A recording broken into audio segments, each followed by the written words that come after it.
Plastic দূষণ সারা বিশ্বের মানবজাতি, উদ্ভিদকুল এবং প্রাণীকুলের জন্য কিন্তু 1 নম্বর শত্রু।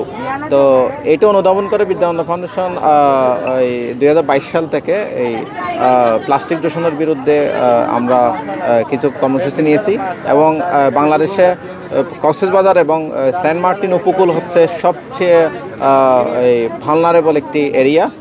জীববৈচিত্র্য এখানে ধ্বংস হচ্ছে। ইভেন এখানকার যারা স্থানীয় অধিবাসী আছেন তারাও কিন্তু পরোক্ষভাবে এখানে কি বিভিন্ন ক্ষতির সম্মুখীন হচ্ছে এই প্লাস্টিক দূষণের ফলে। এবং এই কক্সবাজারের বলতে গেলে সমস্ত প্লাস্টিকই কিন্তু ওশানবর্ন প্লাস্টিক, কারণ 20 কিলোমিটারের ভিতরে যদি ওশানের 20 কিলোমিটারের ভিতরে সকল প্লাস্টিক কিন্তু কোনো না কোনোভাবে ওশানে কি যেতে পারে। তো এই ওশান এই সামুদ্রিক প্লাস্টিক দূষণের মাত্রাটা যাতে কমে এবং এখানকার অধিবাসীরা যাতে এই প্লাস্টিক দূষণের ক্ষতিকর প্রভাব থেকে মুক্ত হতে পারে, সেই চিন্তা করে আমরা 2022 সালে সেন্ট মার্টিনে আমরা শুরু করি এই প্লাস্টিক দূষণ প্রতিরোধ কর্মসূচি।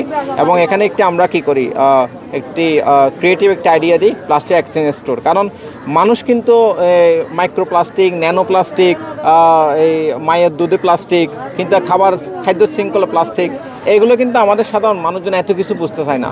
তারা বুঝবে ওনারা প্লাস্টিক জমা দিলে কী পাবে। হ্যাঁ, ওই জিনিসটা আমরা নির্ধারণ করছি যে আমরা প্রান্তিক জনগোষ্ঠীকে আমরা প্লাস্টিক কুড়ানোতে আমরা কী করছি, সম্পৃক্ত করছি। কারণ ব্যাপক জনসচেতনতা এবং ব্যাপক জনসম্পৃক্ততা ছাড়া এই যে ব্যাপক প্লাস্টিক দূষণের যে মাত্রা, এইটা ট্যাকেল দেওয়া সম্ভব না। প্লাস্টিক আমাদের অনেক বড় একটা শত্রু পরিবেশের। জেলা প্রশাসন কক্সবাজার অনেক দিন থেকেই কাজটি করছে, সিঙ্গেল ইউজ প্লাস্টিক এবং প্লাস্টিক বর্জ্যের সংগ্রহ এবং সেগুলো যথাযথভাবে সেগুলোর ডিসপোজালের ক্ষেত্রে। তো আমাদের একটি উদ্যোগ ছিল প্লাস্টিক এক্সচেঞ্জ স্টোর। তো সেই স্টোরের মাধ্যমে ইতিমধ্যে আমরা গত বছর 4 মাস, নভেম্বর থেকে মার্চ পর্যন্ত আমরা 4 মাস করেছিলাম। তাতে আমরা এখানে বিচ থেকে প্রায় 84 মেট্রিক টন প্লাস্টিক বর্জ্য আমরা কালেক্ট করতে পেরেছিলাম এবং পুরোটাই ক্রাউডসোর্সিংয়ের মাধ্যমে এবং ভলান্টারি। আমাদের পর্যটকেরা প্লাস্টিক কুড়িয়েছেন, স্থানীয় ব্যক্তিরা প্লাস্টিক কুড়িয়েছেন, জমা দিয়েছেন। তাদের ভলান্টারি কন্ট্রিবিউশনে তারা যে পরিমাণ প্লাস্টিক জমা দিয়েছেন তার বিনিময়ে তারা হয় খাদ্য সামগ্রী কিংবা তারা উপহার সামগ্রী পেয়েছেন এই প্লাস্টিক এক্সচেঞ্জ স্টোর থেকে। তো পরবর্তীতে এটি বাংলাদেশের বিভিন্ন জায়গায় এটি আলোচিত হয়েছে এবং এটা প্রশংসিত হয়েছে। তারই ধারাবাহিকতা আবার আমরা 6 মাসের জন্য পুনরায় চালু করলাম। এটি অত্যন্ত সুখবর আমাদের জন্য।